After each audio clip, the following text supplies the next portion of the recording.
Well, I just did a video and I was talking while I didn't even have it on. So anyway, hello lovely souls. I just wanted to talk to you today about this written piece of work I found. It's an anonymous author, and it's about the protest in Wellington.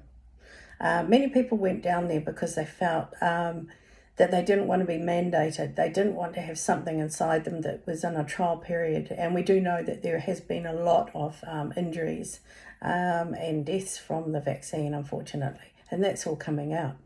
Anyway, somebody wrote this. 10 days.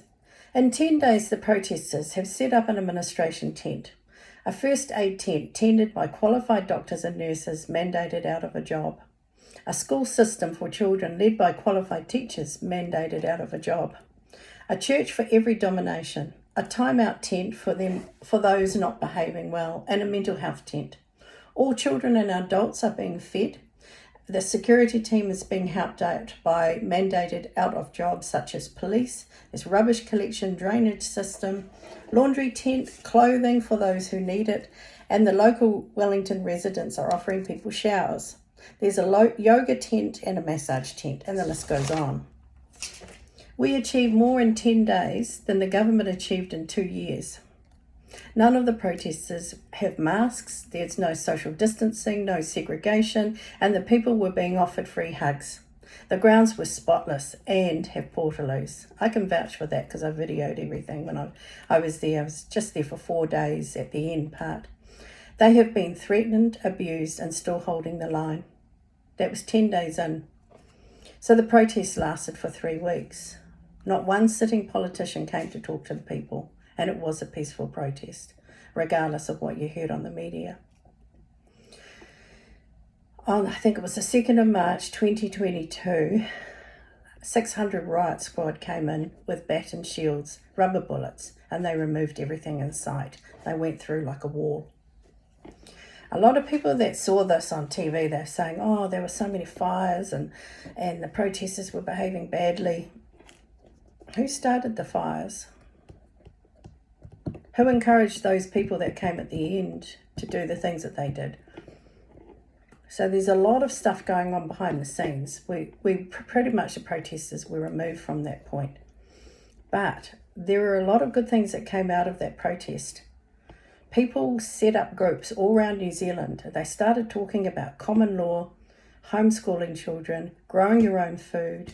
And we were looking at leadership groups. Maybe we don't need a couple that lead from the top. Maybe we need some sort of ethical beings that are within the community that understand their community, because there's many different types of communities. So we can work from that side.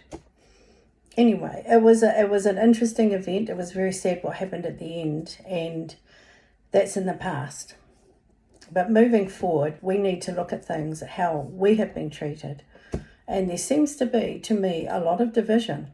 Whether you're vaxxed or unvaxxed, whether you're black or white, whether you're left or right, which political party that you choose.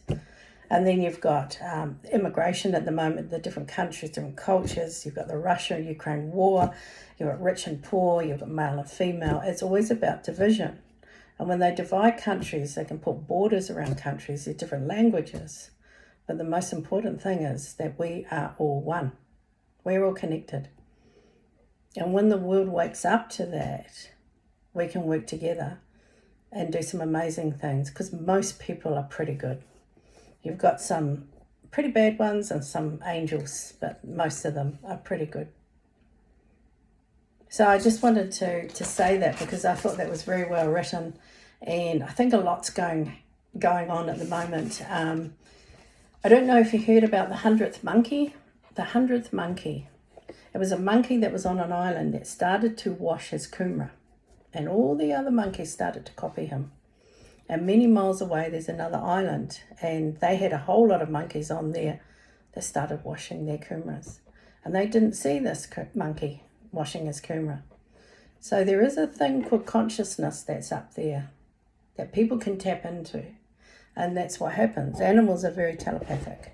Humans are very telepathic as well. So we're just learning a lot more about why we're here and who we really are. And I believe humans are very, very powerful. and they're very, very creative. Unfortunately, we get dumbed down a lot by our parents' beliefs, being indoctrinated through the school system. Religion can do that as well. There's so many different things that we start to sort of get smaller and smaller and smaller and start thinking in little boxes, you know. We're born in a box. We drive around in our car, which is a box. We go to work, we're sitting in a box. Yeah, and we end up dying, we get put into a box. But human beings are so much more than that. And I think this is the beginning of people learning this. So I think the world's going to be amazing. At the moment, it looks crazy, but I believe it's just like a rug that's been shaken out. So everybody can see what's actually happening behind the scenes. And the most important thing is your connection with Source. So you go within your heart to God. That's your intuition. The mind can lie. Your heart never does. Anyway, I'll leave you with that. Good catching up.